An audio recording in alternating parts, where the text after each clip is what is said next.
The following program has been funded in part by grants from the Hawaii State Foundation on Culture and the Arts and the people of Chevron in Hawaii.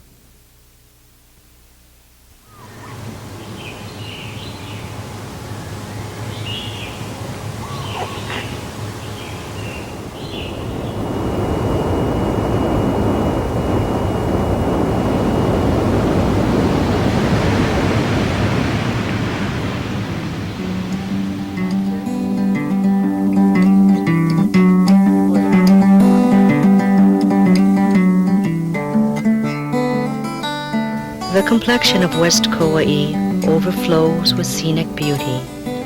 From majestic mountains to the waiting sea, a collage of earthy colors glimmer in the daytime light. Waimea, Keikaha, and Hanapepe, sleepy towns that have changed little in the past 50 years, are home to local people who thrive in the warmth of West Kauai.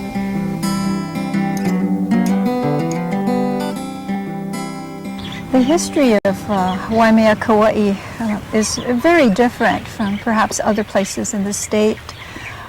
It's really the first of many things. First, Captain Cook arrived as he was looking for a Northwest Passage.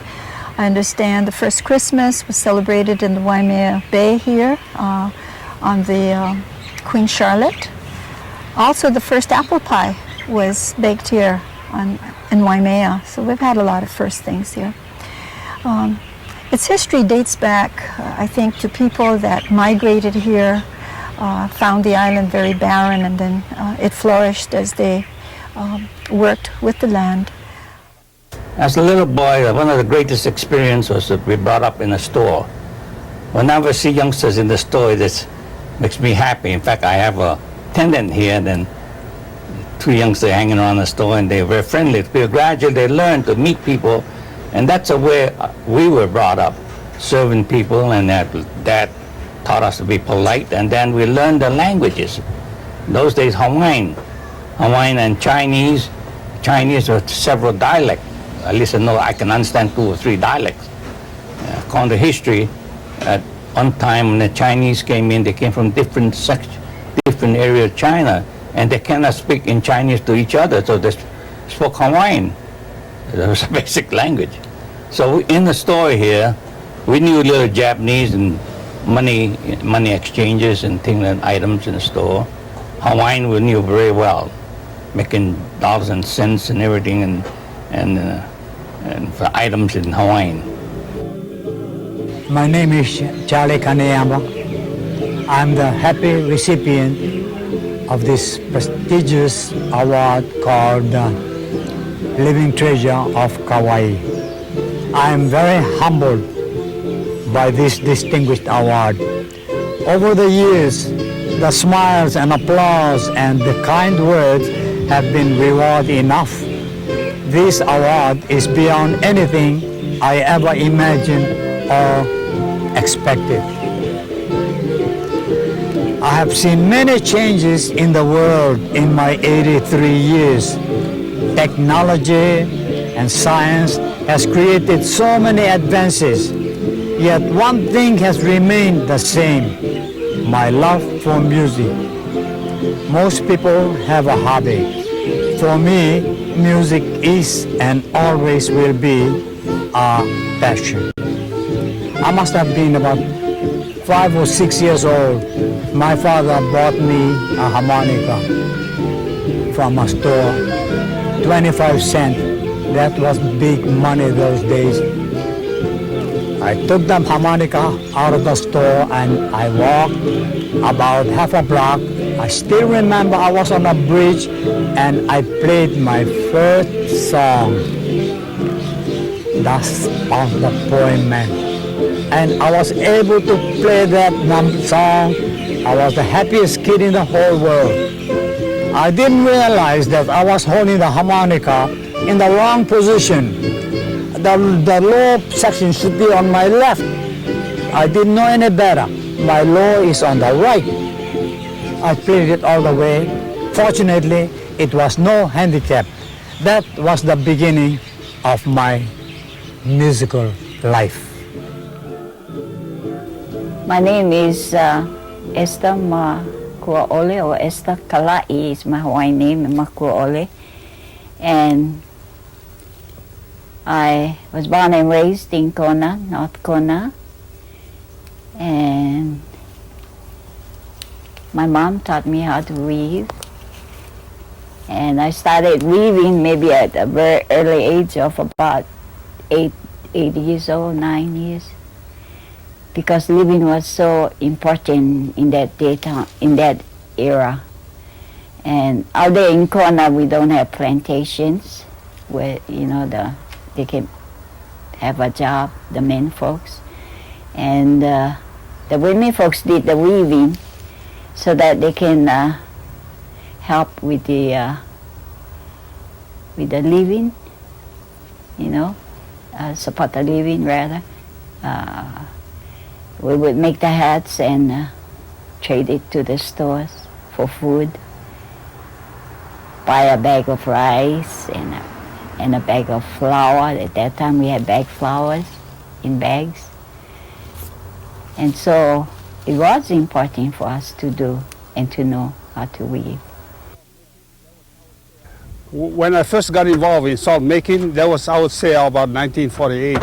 I came here and there weren't any pavilion out here, and ocean used to just come in freely during the winter time. And it was good because whenever this place was filled with ocean water, during the summer we have lots of salt. You can see people pass by, you can see all the shiny salt all over the place. And then if you do make beds, when the place dries up, you can make your bed, you put water in it, the next day it starts to form salt because the water is so salty. But now that for the past 3 years we've been having fresh water in here, so when we make our beds, it takes about a month before we can get salt. Because the water that you make or you pick up from the well have to pick up the salt from the ground and bring it to you. So it takes longer to get salt when the place is fresh. And then the other thing is, I noticed that the county did is to build this road right across our salt patch, cut the area in half. And I don't know, they didn't even ask the Salt Makers Association if they could do that. All I know is they built a road right through the salt patch area and they cut it right in half. So to me, the county made two big projects that interfered with our salt making area. And now, the ocean, whenever it gets rough, it cannot even come into the salt patch area. So we gotta hope that a time like in 1982, we had Hurricane Eva. This place was flooded with ocean water, and when that dried up in 1983, this place was just filled with salt. You can see passing on the cars, you can see the salt all over the place. So what we need is Mother Nature giving us water from the ocean so we can get salt. But now we don't have that, so that's our problem. Sugar's been a mainstay in the history and character of the West Side. I mean, all those open fields and sparkling cane, you know, I was there the other day, and on a beautiful day, it's hard to beat. But those open vistas, those green cane fields, they're all part, and the laborers, the plantation life, that's all part of the West Side, and very critical part of our history. So, you know, we want sugar to stay there as long as possible. We need to keep that alive. At the same time, the efforts, for example, that McBride is taking in diversifying, even in the Ele area, with mac nuts and coffee and tea are very important too. I think a diversified agriculture has a place on the West Side, and I'd like to see that develop further. And I know the West Side has been spoken about in terms of aquaculture too, because of the high levels of sunlight. I believe the potential there is great, and I would like to see us develop those areas as well. Agricultural diversification is nothing new. You've seen how the macadamia nut industry grew. You can see coffee industry in its infancy here. Although it's been at Kona for many years, you can the growth you can see is going to be here as long as the market is there, which it appears to be. But the development of a new crop takes many, many years, in general, at least a minimum of 20. And if the fruit fly, for instance, is eradicated like they're trying to do, they're using island of Kauai as a test case, you may see citrus as a major industry here, or avocados, or other crops that the fruit, mangoes, crops that the fruit fly prohibit us from shipping to other countries. The mills historically are unique in Hawaii in that the mill and the fields are owned by the same company.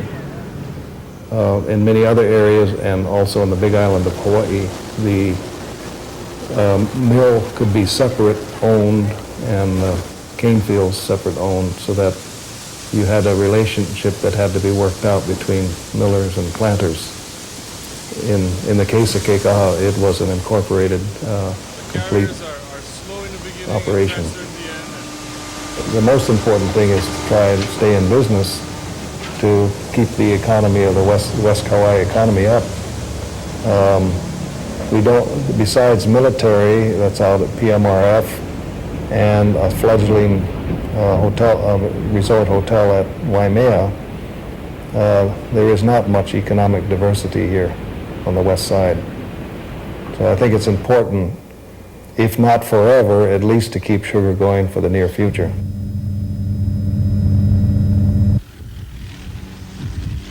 Flying in Kauai is a beautiful experience as far as the environment and the terrain that we're flying over.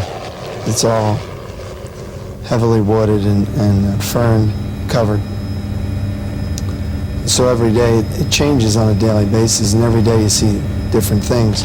The weather changes, we have more rain in some areas than others, so the waterfalls will be active in those areas where it's raining, since 90% of the waterfalls on Kauai are produced by rainfall.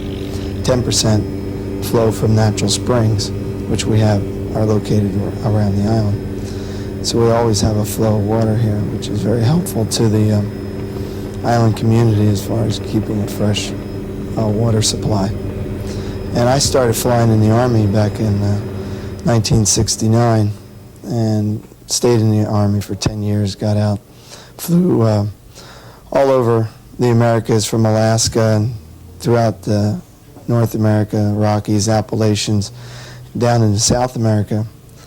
And each place is beautiful unto itself, but Kauai is so special in that you have the mountains and the beach, and the weather stays favorable here most of the time.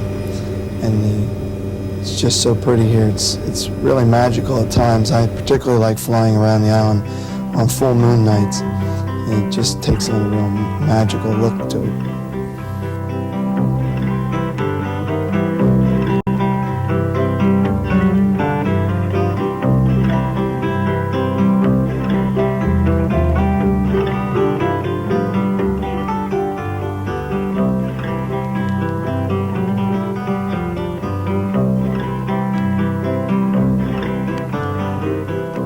My background as far as the history is really from my father. My father was a historian in the area. He grew up in the area, raised by Hawaiian people, and was born in a little grass shack.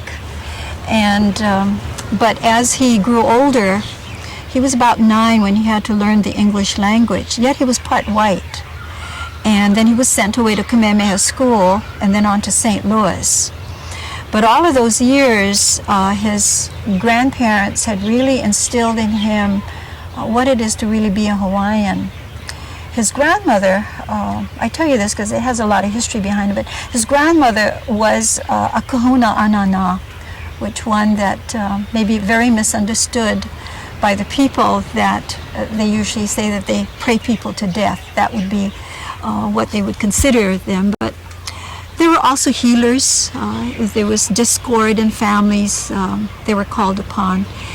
And so my dad was really schooled and trained to inherit her mana. But on her deathbed, she saw that Hawaii was changing very rapidly, especially in Waimea. So she asked my dad to return what mana that she had taught him, and that she would not breathe the breath of Ha. And what you do is you put one mouth upon the other and you give your last breath into the living. And my dad, after that, really did not hear, see, feel, or things until years later.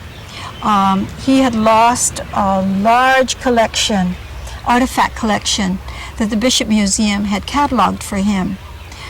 He took the Bishop Museum on different expeditions into Kalalau and on the Napali area, not realizing that at home he had a treasure, and most of it was stolen a number of years. And at that time, he realized that all that he was keeping and not telling had to be told.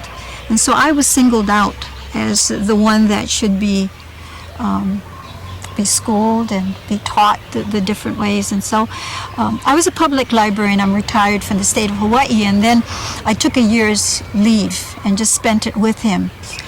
Dad was already 90, and sometimes I thought that maybe we were a little late in acquiring the knowledge from him. But that wasn't necessary, because what he shared about the area here could be shared sitting down. And the spiritual parts of oneself in this area not only embraces the history, but all of it has to be together. Dad always explained it that you have to be in harmony with the land. You have to be receptive to new ideas and people that come here, but also you have to be spiritually nurtured. When you're talking to someone, even though it may be names of places, historical sites, spiritual quest, whatever, you're really hearing about the people. I think when I look at Waimea, that's really the past, but as I look at Waimea now, there hasn't been very much change. For the last 50 years, a few buildings have been repainted, but the place is really the same. I don't think people have really changed either. They're still laid back. Let me explain to you this hat. This is called a makaloa hat. And according to what I was told, that within the past 100 years, here on Kauai, or throughout the islands, I don't know, but here on Kauai, this is the first one done. And the woman that brought me the material is starting to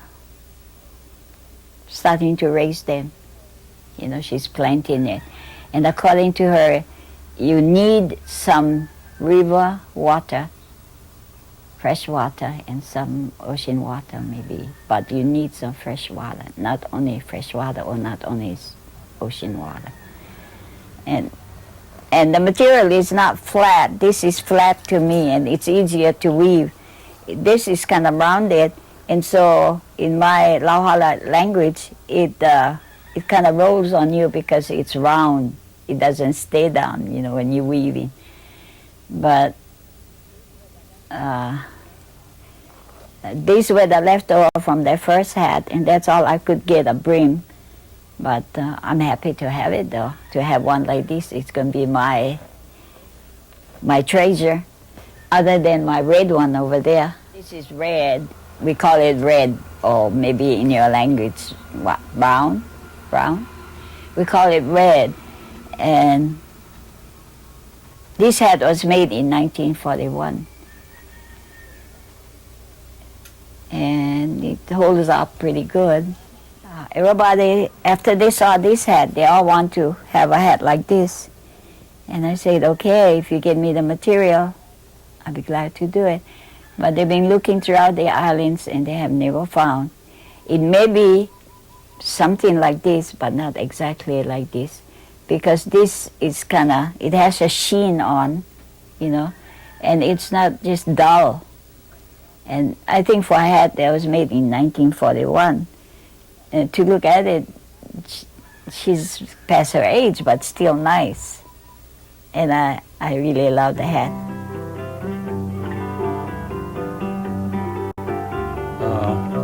First, Chinese in Hawaii are called pake.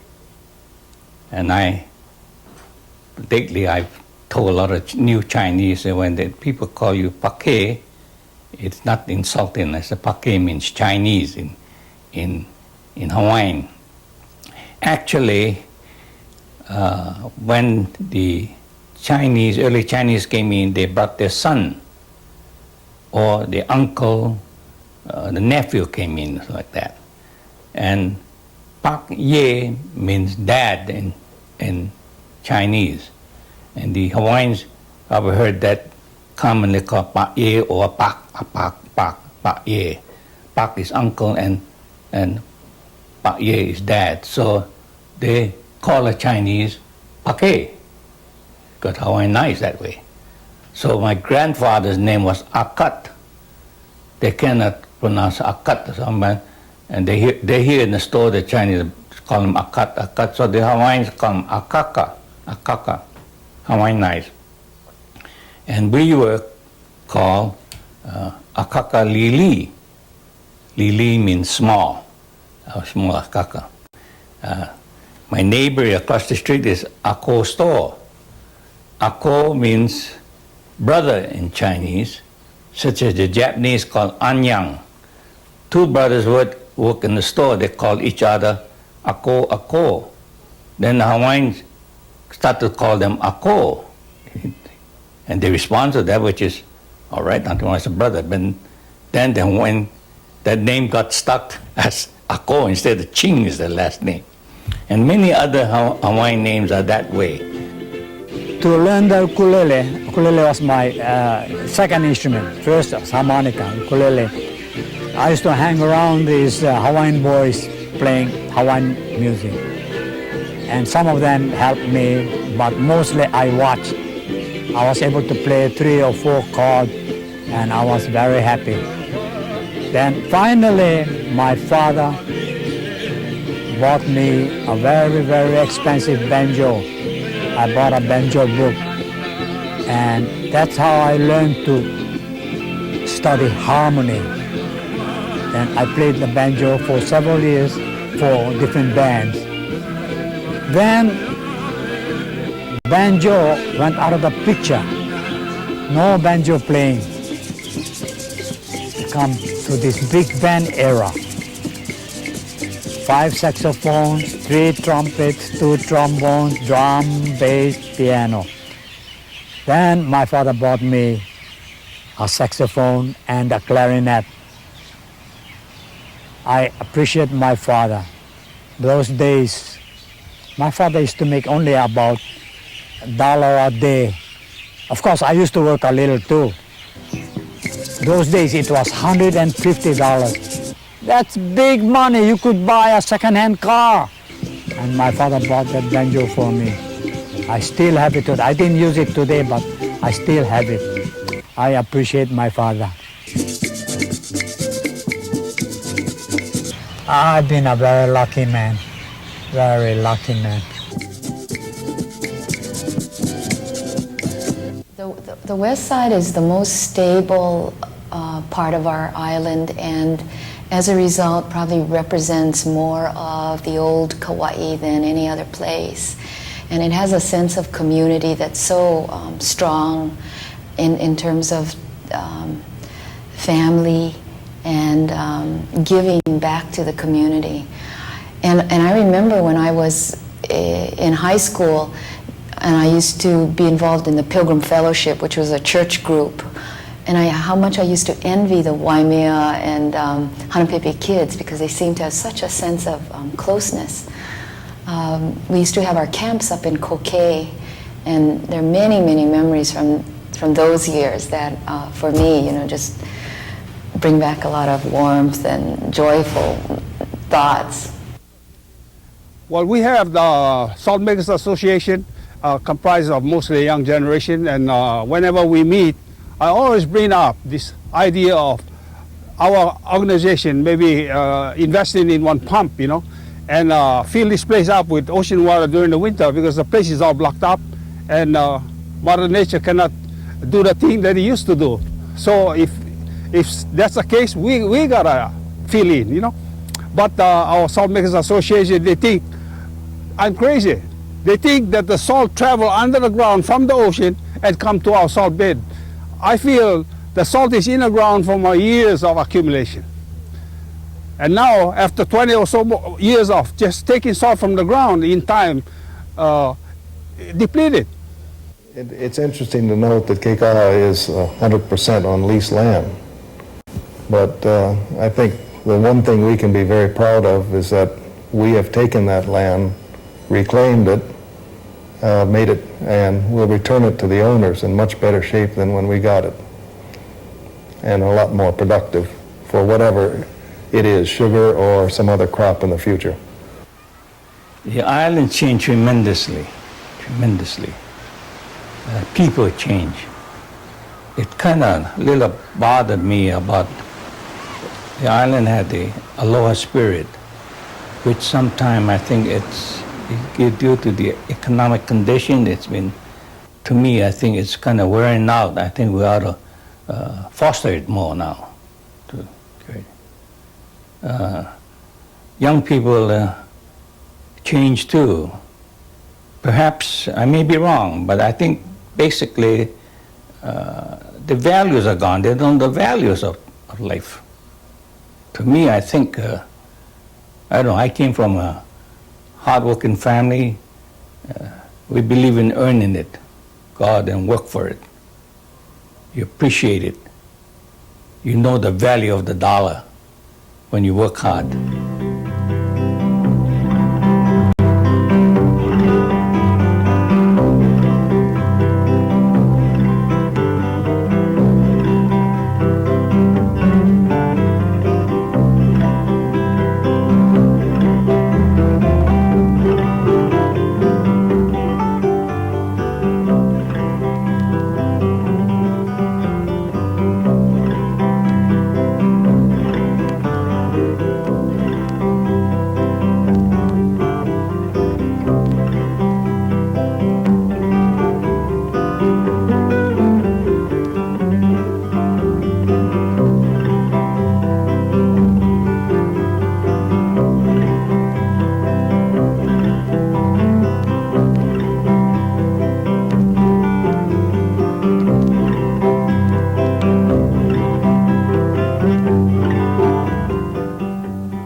Spectrum was funded in part by grants from the people of Chevron in Hawaii and the Hawaii State Foundation on Culture and the Arts.